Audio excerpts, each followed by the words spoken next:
les amis, j'espère que tout va bien pour vous. 7h du matin, on est samedi, je pars en direction de Perpignan pour 2 missions, une en prison, une au sein d'une église. Je pense que ça va être une superbe mission et puis je vous embarque avec moi. Je vous garantis pas que je pourrai vous faire rentrer en prison. En tous les cas, on va vivre des moments particuliers. C'est parti.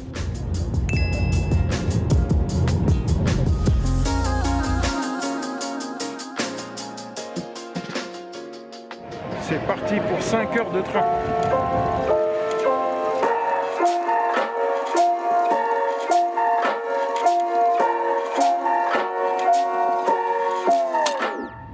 On est dans une ville qui s'appelle Béziers.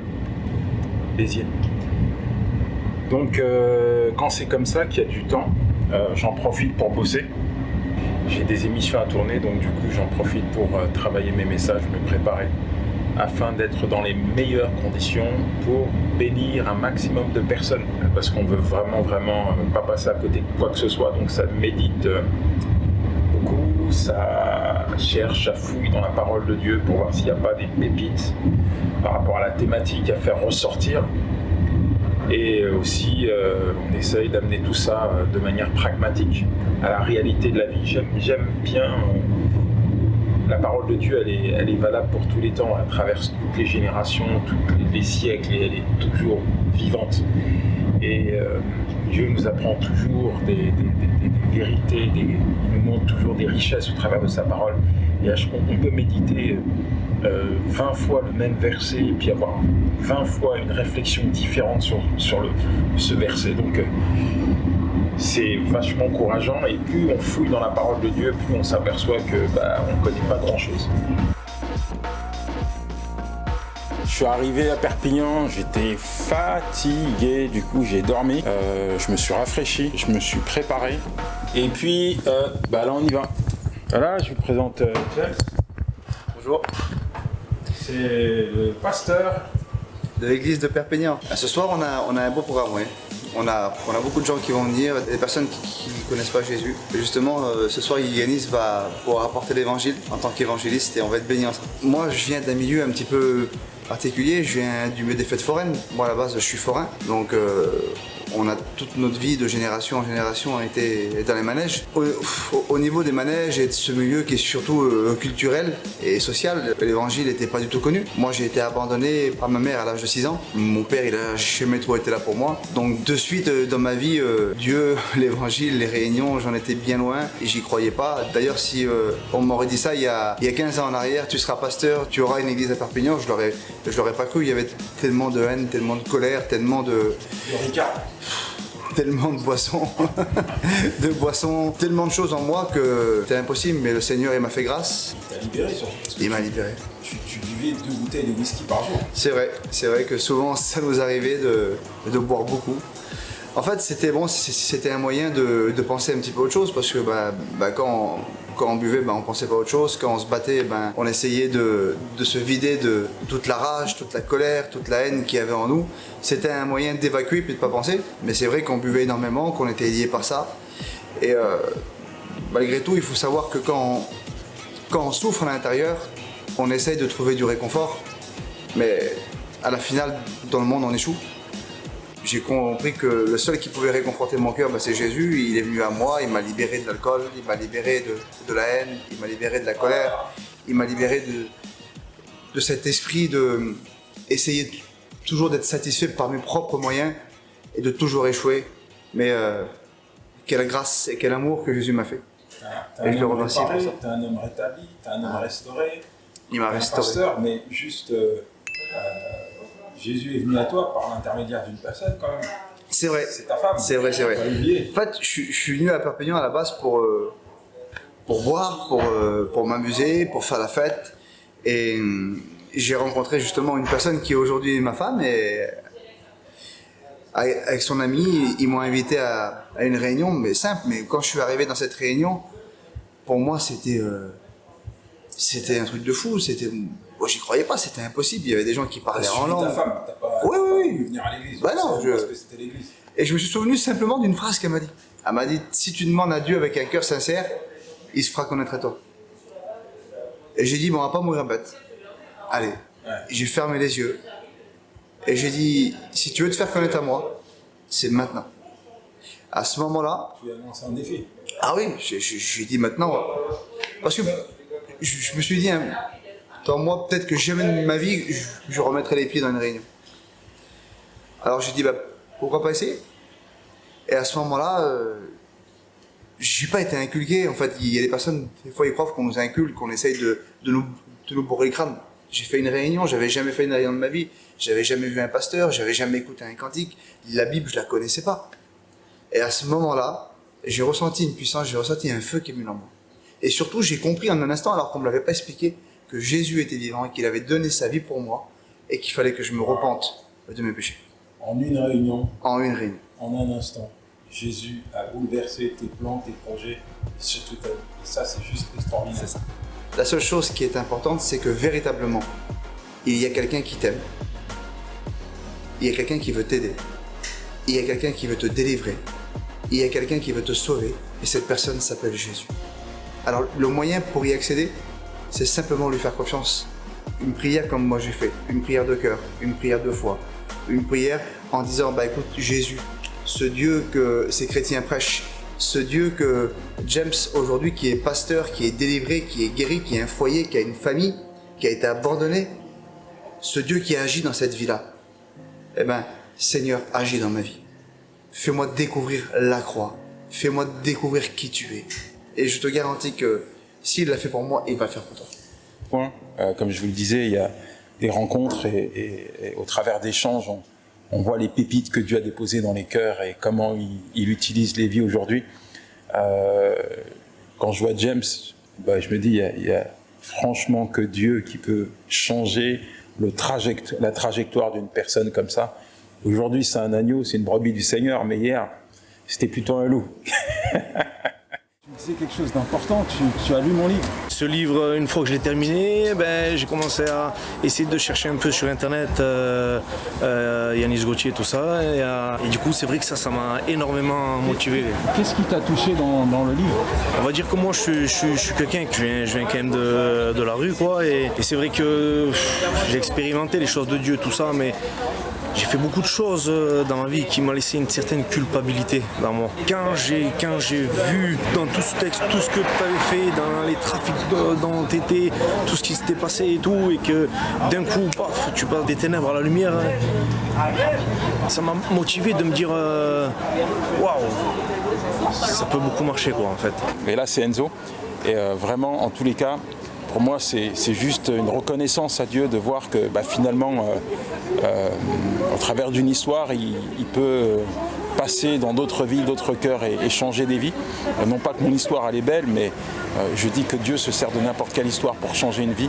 Moi qui l'a considéré comme l'aide, et aujourd'hui je me dis si c'était pour toucher le cœur d'Enzo ou pour toucher d'autres personnes, ma foi. Il faut accepter la volonté de Dieu et puis accepter son histoire également, il ne faut pas la mettre à la poubelle. Quel que soit ton passé, déterre-le, Dieu va s'en servir pour changer et transformer des vies. Allez, on va dans l'église. Église évangélique. Ça va être une superbe réunion. Voilà. Bonjour. Bonjour. Et laisse-moi regarder. Les tatouages, ça veve dire quoi tout ça? Ton ancienne vie? Mon passé. Hein? C'était quoi ton passé à toi? Mon passé, c'est un passé très compliqué, moi. Très compliqué. Je suis resté plus de 15 ans dans la drogue. Très jeune, j'avais 12-13 ans, je crois. Je ne vais pas mentir sur ça, mais j'étais très jeune. Et puis après, ça a été la cocaïne. Je me suis jamais injecté par les veines, mais je prenais beaucoup de cocaïne. 5, 6, 7 pochons. Et c'était tout tenu comme ça. Si je peux faire ça une semaine, je fais ça une semaine. Tu travaillais? Oui. Et j'allais au travail comme ça. Toute ta paye passée dans la drogue? Tout. Et après, j'ai pris conscience que c'était pas bien en fait. Même quand j'étais en train de le faire, je le faisais, je pleurais en même temps parce que j'avais conscience que c'était pas bien. Mais rien ne pouvait me libérer. Même pas l'amour de mes enfants. Wow.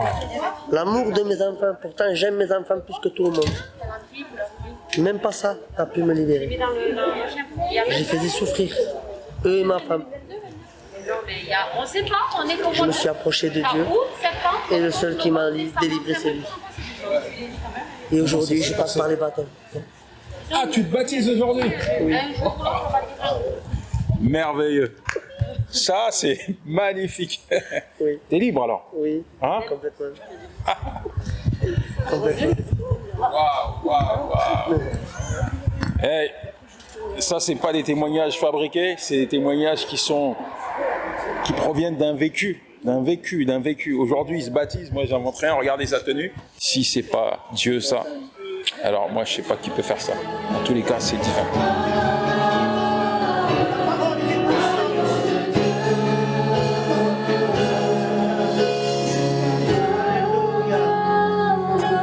Merci Jésus, gloire à Dieu, gloire à Dieu, gloire à Dieu, gloire à Dieu. Je t'adore, agneau de Dieu.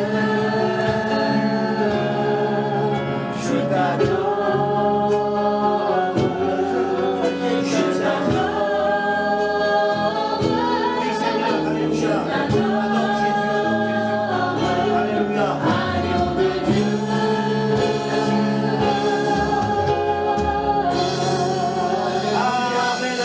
Gloire à Dieu.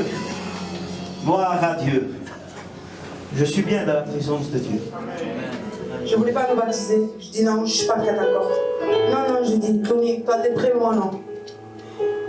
Et le jour avant, le jeudi, je dis, Seigneur, si tu es Dieu vivant, comme ils disent, parle-moi maintenant que tu me parles. Mais il ne m'a pas parlé tout de suite. Le matin, je me suis réveillée, comme toujours, je lis ma Bible. J'ai ouvert ma Bible et j'avais un verset qui me disait, vous attendez quoi pour vous donner? Pour vous baptiser. Je dis à le Seigneur, Tony, ça y est, j'ai dit, Dieu m'a parlé. J'ai eu la confirmation de Jésus. Amen. Je vous remercie. Ce qu'il a fait pour moi, il peut le faire pour vous. Amen. Du Père, du Fils, du Saint-Esprit.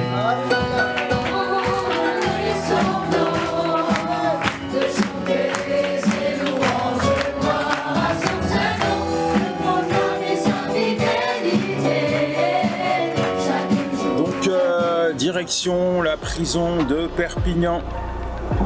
On doit être là-bas à 14h15 pour faire le culte avec les détenus. Je suis pas seul, je suis avec James Hugo. Il va témoigner.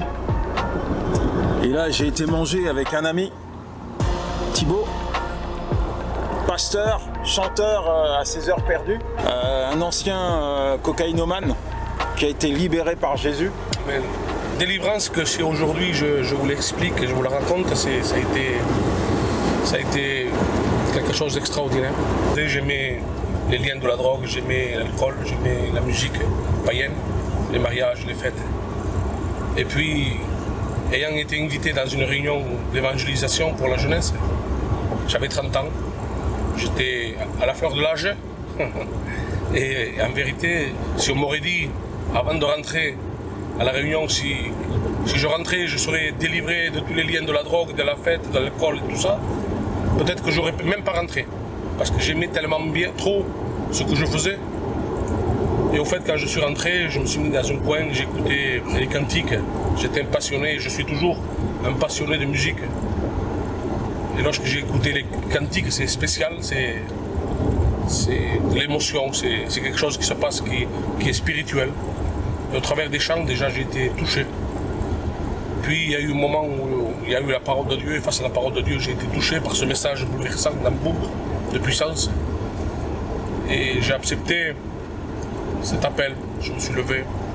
Et il y a une voix qui me disait que c'était impossible pour moi, en tant que musicien, en tant qu'esclave du péché, c'était impossible de pouvoir être et devenir un chrétien. Et puis, j'avais pas la force de me lever. Puis, une voix douce m'a dit de mettre ma confiance en Dieu, que lui ferait tout pour que je sois heureux. Donc, en fait, je me suis levé. Et lorsque je suis sorti de l'église, de cette réunion, j'avais même oublié que j'avais du shit dans ma poche. Waouh! Alors, tu sors de l'église avec du shit dans la poche, qu'est-ce qui se passe? Je sens dans mon cœur que je n'ai plus besoin de cela. En quelques instants, même pas une heure, je sais que je suis un homme transformé. Et par la foi, je jette ce que j'ai dans la poche. Je rentre chez moi, lorsque je rentre chez moi, mon épouse voit en moi un homme différent. Un homme pas comme d'habitude, l'habitude de me voir. Elle voit qu'à moi, elle me pose la question, elle me demande d'où tu viens. Et j'ose pas lui dire parce que je suis un peu orgueilleux. Je ne veux pas lui dire que je suis allé à la Réunion, que j'ai été touché. J'ose pas lui dire, mais elle voit qu'il y a une lumière en moi. Elle me dit, mais tu viens d'où? Je dis, je suis allé à la Réunion, mais je le dis à voix basse. Et elle voit, elle me dit, mais je vois sur toi une lumière. Et les jours ont passé. Moi qui étais lié par les liens de la musique, j'ai joué dans plusieurs groupes de gitans. Et quelques jours après, il y a un cousin à moi qui m'a appelé pour faire encore des concerts et des mariages. Et Dieu m'a donné la force de dire non. C'est Dieu qui m'a donné la force, parce que l'impossible, c'était impossible pour moi. J'aimais trop ce que je faisais. Et c'est par la grâce de Dieu que Dieu a fait que Dieu m'a donné la force de dire non. Ben, je vais vous transmettre ce qu'est vraiment un chrétien qui a fait cette rencontre avec Jésus et qui l'aime de tout son cœur.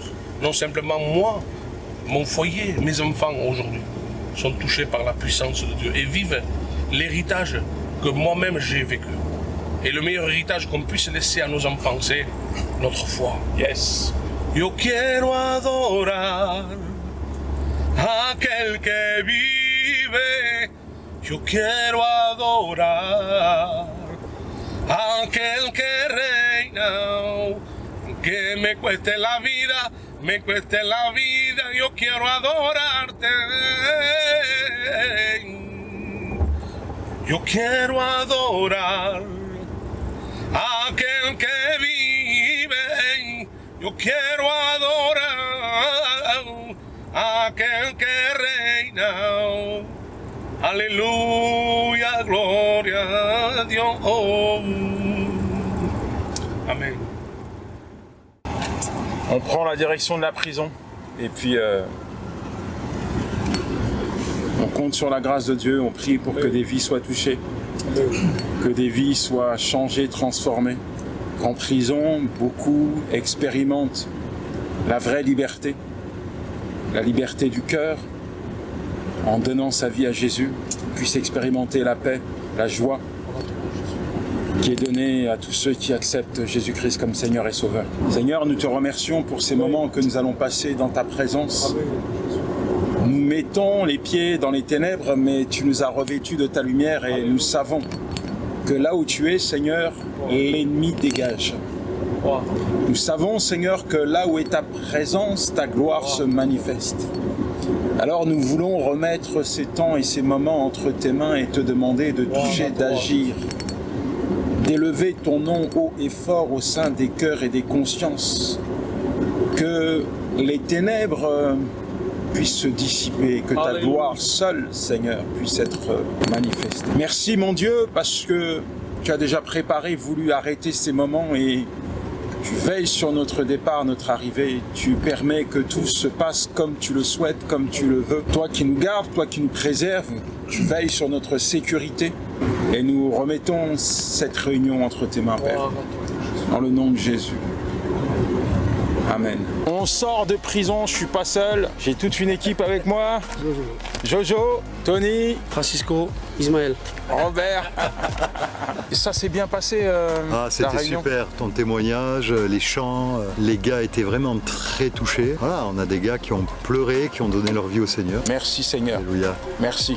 Ouais. Le livre a eu un bon impact, tu as eu des retours? Oui, j'ai eu des retours. J'avais déjà distribué ton livre la semaine dernière. D'ailleurs, il y a un gars qui t'a remercié, qui l'avait lu cette semaine, et puis les autres l'ont tous eu. Et là, je vais l'envoyer aux gars qui n'étaient pas là aujourd'hui, les gars de la maison d'arrêt. Je vais leur faire un courrier, ils vont tous le recevoir. Voilà, c'est super pouvoir intervenir en prison. James aussi, mon ami, a pu témoigner. Amen. Qu'est-ce que tu leur as dit? On leur a dit tout simplement que malgré la situation qu'ils étaient en train de vivre, il y avait celui qui était capable de résoudre toute situation, il s'appelle Jésus.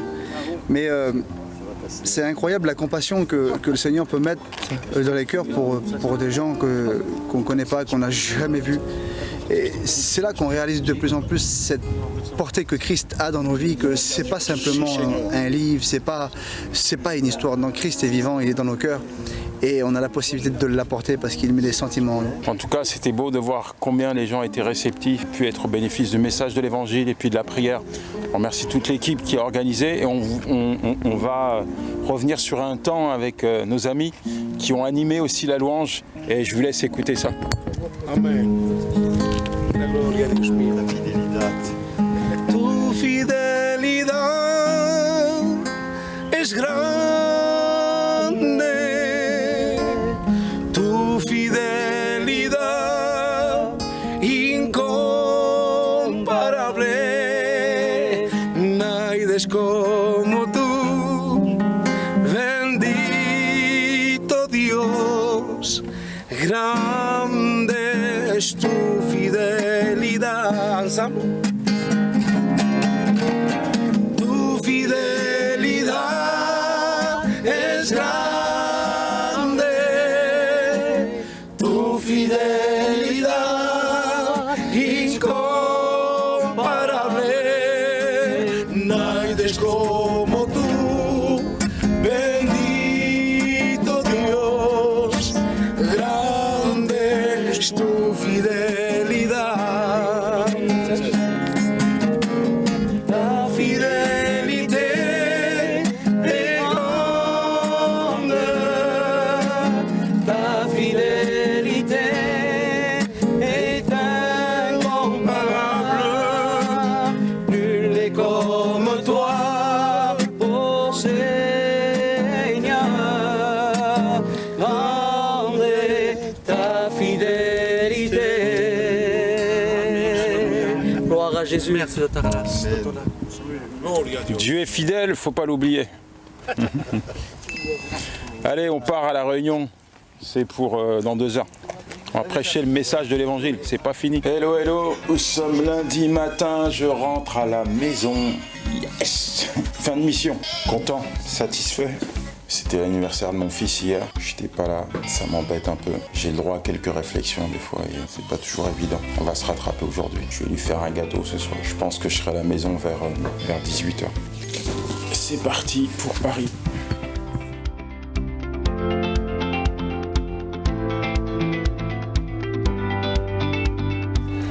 Prends le train.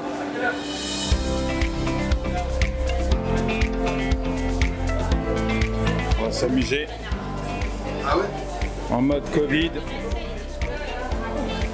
Donc il faut faire la queue, il faut attendre, il faut s'inscrire.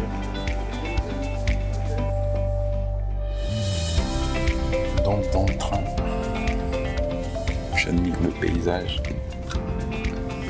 et j'en profite pour travailler. À partir de demain, j'ai toute une semaine de tournage. Donc je travaille sur mes messages pour être prêt. Bon, on arrive. Je suis enfin rentré à la maison. Je me repose jusqu'à demain. Je me mets off. Je coupe mon téléphone. Je coupe mon portable. Je ne fais plus rien. Et puis demain, c'est reparti. Allez, ciao.